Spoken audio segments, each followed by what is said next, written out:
kwiyubakira kiliziya ni ibyacu. Witegereje inyubako ya paruwasi ya Gituza ubona ko ari kiliziya nto kandi bigaragara ko yubatswe kera cyane. Kuva mu mwaka wa 2005 ishinzwe, umubare w'abakristo wakomeje kwiyongera. Haje gufatwa icyemezo cyo kuyagura, aho kuri ubu imirimo isa n'iyasubitswe igeze mu madirishya. Ni igikorwa bivugwa ko kandi kizasubukurwa mu minsi ya vuba.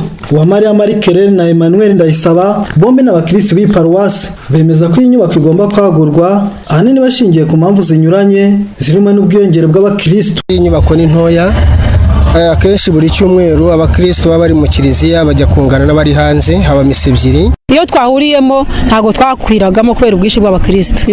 Nindi mpamvu nyamukuru yatumye dutekereza ku kwagura kiliziya nuko yasaga niyaguye kubera ko n'inyubako ya kera cyane, charpente zari zaratangiye kugwamo, tukabona ko nyine itakijyanye n'igihe. Inzitizi za mbere ko abakristo bari benshi, ariko nanone ko dutegeranya ko ishobora kugira iki kazagwira abakristo. Kugira ngo iyi nyubako yuzure harasabwa imbaraga nyinshi ndetse n'ubushobozi. Aba bakristo baragaragaza uruhare rwabo muri iki gikorwa, bitezeho ibisubizo bya zimwe mu mbogamizi baterwa no kuba kiliziya yaba ari ntoya kandi itakijyanye n'igihe.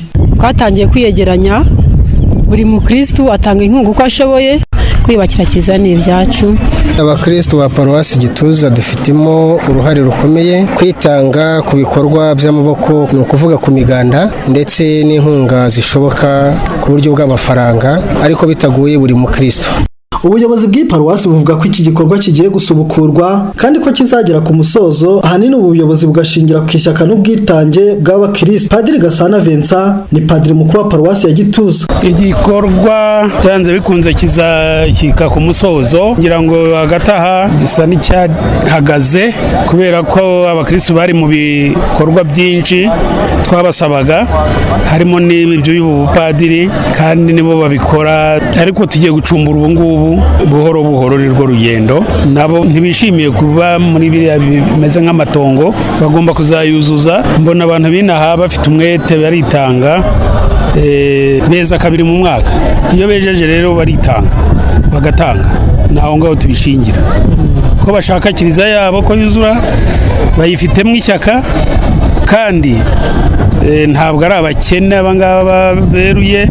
Nyiricyubahiro Musenyeri Papias Musengamana, umwepiskopi wa Diyosezi Gatolika ya Byumba, avuga ko imirimo yo kwagura kiliziya igeze ari heza kandi ko hakenewe ubwunganizi, maze akanasaba ko abakristo barangwa no kugendera hamwe, cyane cyane muri iki gikorwa cyo kwagura kiliziya yabo. Paruwasi ya Gituza yari isanzwe ifite kiliziya ntoya kandi ifite abakristo benshi, ari nantu hashyuha. Ubu rero igikorwa cyatangiye cyo kwagura ikiliziya kimaze iminsi, bakaba ari cyo barimo, ari nacyo banakomojeho.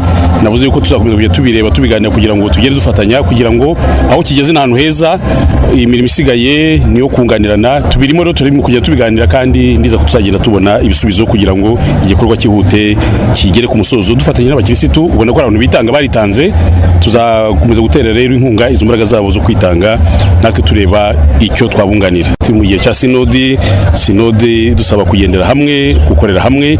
Icyo nabasaba ni uko muri izo gahunda zose no mu gikorwa nk'iki kiduhuza no mu cyo nabushye muri rusange, tugendera hamwe tuyobowe na Yezu Kristo, we mushumba mukuru uturangaza imbere, tukamukurikira kugira ngo twubake kiliziya yunze ubumwe, dukorera hamwe n'ibyo dukora byose tukabikora hamwe. Icyo nabasaba rero no kugendera hamwe nk'uko sinode ibidusaba, nk'uko kiliziya ibidusaba. Paruwasi ya Gituza yashinzwe kuwa 16 Ukwakira mu mwaka wa 2005, ifite abakristo basaga 25,571 bibumbiye mu miryango remezo 180. Mu ntangiriro z'iki gikorwa cyo kwagura iyi kiliziya cyatangiranye miliyoni 25 zakusanyijwe ziturutse ku bwitange bw'abakristo. Iki gikorwa cyaje gukomwa mu nkokora n'ibindi bikorwa bya paruwasi, ariko imirimo yo kuyagura ikaba igiye gusubukurwa mu minsi ya vuba. Pascal Habineza, Radio Mariya Rwanda, Diyosezi ya Byumba, muri paruwasi ya Gituza.